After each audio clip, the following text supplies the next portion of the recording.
with electrical, we want to make sure that we hook up the camper side first. We have a couple of different cords in this bag, and the first one that you'll see that we have wrapped up is this one with the yellow end. This one goes onto the camper, so we'll connect that one first, and then we'll get it connected to the box.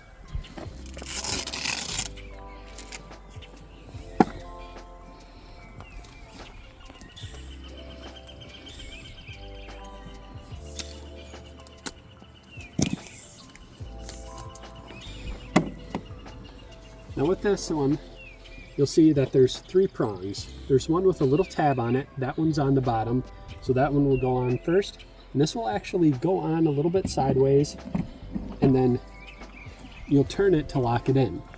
Now this ring here is important. We want to make sure that we have this locked and screwed on in place. So what I do is I will turn it counterclockwise until it sets. You hear it click and set, and now I can screw it on and tighten that up. And that's just to make sure that this stays safe and in place.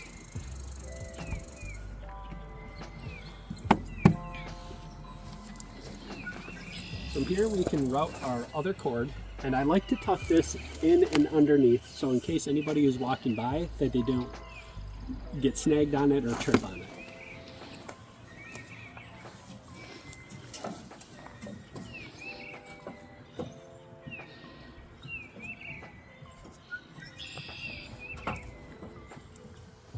So in our box, this one will have 2 outlets on it. You'll have our 30 amp, usually that's off. You'll have your 30 amp, and then you'll have your 110. This plug right here is a 30 amp plug, but if you only have 110, we have an adapter in the bag that'll plug right into that. So you want to make sure that your electrical switch is turned to the off position. You'll plug it in, and then you'll turn on your power. When that turns on, there's a little blue light right here that says that we have power. Now we can close our cover.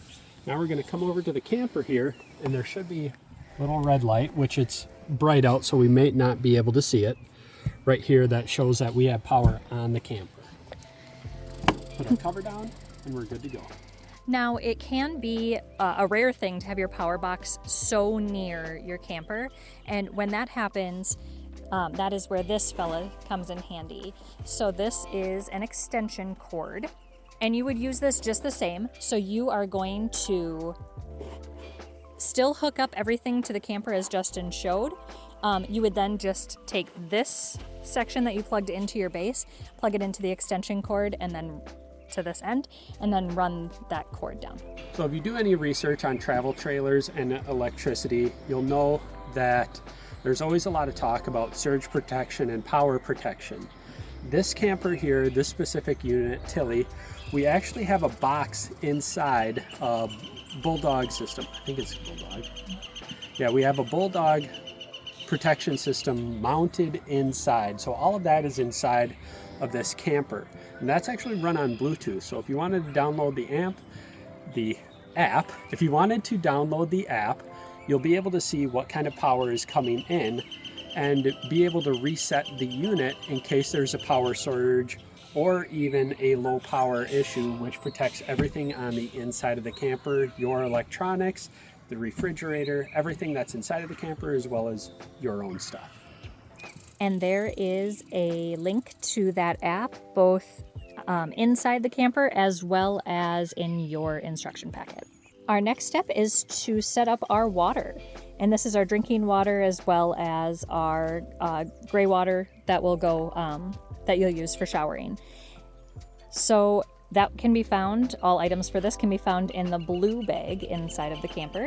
So you begin by using the water pressure regulator and hooking that first up to the camper itself. So on the camper, you'll see that it says city water connection. So I'm going to go ahead and open that and screw in the water pressure regulator. This is a reverse thread, so you will turn the knob on here counterclockwise to screw that in. You don't have to go crazy on this. You just want to get it till where it stops and then give it a nice little quarter turn to snug it up. Once the water pressure regulator is installed, we're going to go and take our water filter and hook it up to our hose.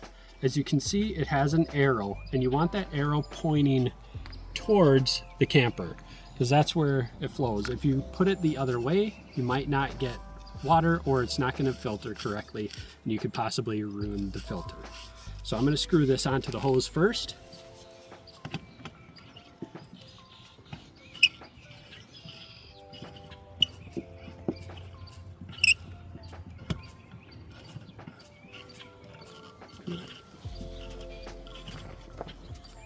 And then onto the regulator.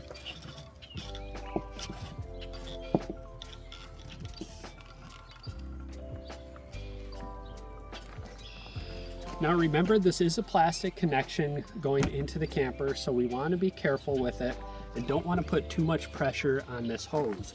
We want to release the hose and have a little bit of slack in it so it hangs nicely here without any pressure. This is a 50-foot hose, so we do have some room to take it. Luckily, with this spot, we're really close to our water connections, but as Erin mentioned earlier, that isn't always the case. Most of the time when we're camping, we're either finding them at the back of the campsite.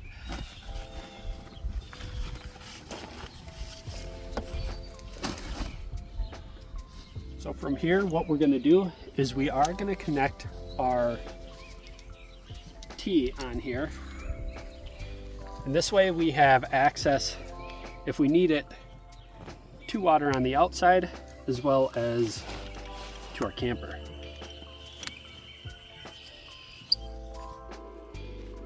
Now that we have the water hooked up, we're going to come inside and check it. As of right now, you can see that the water is flowing pretty smoothly. Right away when you connect, there's going to be some air, so sometimes it might burp or splash a little bit. So don't put it on full blast right away, but just a little bit. Just till that air gets out of the system, and now you have nice clean water. In this case, we do have city water connected. However, some parks don't have water hookups. So in the case of that, what we're going to do is we are going to fill up the water tanks inside of the camper, and that is done through this spigot right here. The tank holds about 30 gallons. What I like to do is I like to use our water hose as well as our water filter.